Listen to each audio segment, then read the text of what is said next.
প্রথমেই একটা middle parting করে নাও। এটা একটা ইউনিক হেয়ার স্টাইল তোমাদের সাথে আজকে শেয়ার করছি। মিডিল পার্টিংটাকে আবার মাঝখান দিয়ে আবার একটা পার্টিং করে, একটা লম্বা লম্বি পার্টিং হয়েছে, একটা আড়াআড়ি পার্টিং হয়েছে, এবার আড়াআড়ি পার্টিংটাকে আবারও মাঝখান দিয়ে আরও একটা পার্টিং করে। এইবার স্টাইলিংটা একটু ডিফারেন্ট। এইবার আমরা ব্যাক ব্রাশটা করব সামনের দিকে, যেটা আমরা সবসময় পিছনের দিকে করি। তো রুট সেকশনে আমরা 2 আঙুল মতো ব্যাক ব্রাশ করব, করে একটা হার্ড স্প্রে দিয়ে ফু দিয়ে দিয়ে সেটাকে ভালো করে সেট করে আমরা এটাকে সামনের দিকে ঘুরিয়ে দেব। নিশ্চয়ই মনে আছে, এক্ষুনি দেখলে পিছনেও একটা সেকশন রয়েছে, দুটো সেকশন। এবার পিছনেরটা হচ্ছে একটা ফিনিশিং লাইন হবে, তো সেই জায়গাটায় একদম অল্প একটু ব্যাক ব্রাশ করে প্রথম সেকশনের সঙ্গে এই সেকশনটাকে মিলিয়ে একদম দেখো নিট অ্যান্ড ক্লিন করে ভালো করে কম করে নিতে হবে। আঙুলের সাহায্যে ছোট ছোট করে গ্রিপের মধ্যে যে হেয়ারটাকে তুলবে লাইন বরাবর সেটাকেই করতে থাকবে। এইটাকে একটু সুন্দর করে ধীরে ধীরে করলে পরে দেখতে অনেক বেশি সুন্দর লাগবে। দেখো ভালো করে পুলিংগুলো হাতের সাহায্যে করে নেব। এখনও অবধি কোনো স্প্রে আমি ইউজ করিনি।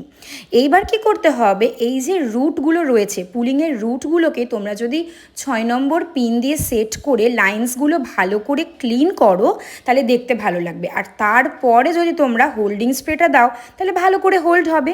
স্প্রে দেওয়ার কিন্তু একটা নিয়ম আছে, যদি ঠিকঠাকভাবে সেট না করে আগেই তোমরা হোল্ডিং স্প্রে দিয়ে দাও তাহলে কি হবে, সেই ভুলভালভাবেই তো হোল্ড হয়ে থাকবে। প্রত্যেকটা পুলিং আমি পরপর সেট করে নেওয়ার পরে একটা স্ট্রং হোল্ডিং স্প্রে ইউজ করে নিয়েছি। তারপরে লাইন্সগুলোকে আরও যেটুকু আমার মনে হচ্ছিল ক্লিন করার দরকার সেইটুকু ক্লিন করে নিয়ে তারপরে সামনের দিকেই আমরা মুড়িয়ে সেটাকে আটকে দেব। এখানে কিন্তু হেয়ারস্টাইলটা শেষ নয়, এবার আমরা ফ্রন্টের কাজ করব। ফ্রন্টে দেখো আবারও আমরা দুটো সেকশন করে নিচ্ছি। বুঝতেই পারছো, এক একটা সেকশনকে আমরা দুটো করে সেকশন করছি, কারণ একটা ব্যাক ব্রাশের এরিয়া হবে আর একটা দিয়ে ওপরের ফিনিশিং এরিয়া হবে। তো এই দেখো এখানেও আমরা 2 আঙুল মতো হোল্ডিং স্প্রে করে এবং ব্যাক ব্রাশ দিয়ে সেটাকে সেট করে নিলাম।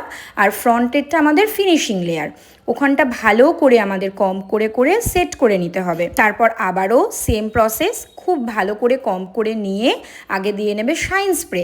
শাইন স্প্রে দিলে তোমাদের হাতের মধ্যে গ্রিপ দিয়ে এই দেখো ঠিক এইভাবে হেয়ারস্টাইলটা হবে। এখনও তো কমপ্লিট হয়নি, ফ্রন্টের দিকেও আস্তে আস্তে পুলিং তুলতে হবে এবং সামনের দিকের হেয়ারস্টাইলটা আমি ইন ডিটেলে আর তোমাদের দেখাচ্ছি না, তোমাদের তো আমি এক্ষুনি দেখিয়ে দিলাম ব্যাকেরটাতে আমরা কীরকম করেছিলাম।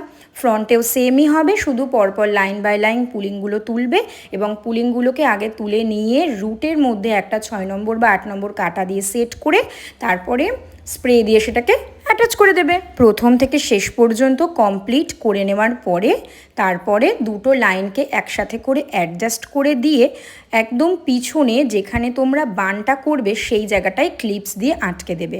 শেষে আমরা দেব হোল্ডিং স্প্রে এবং ফাইনাল টাচ আপ।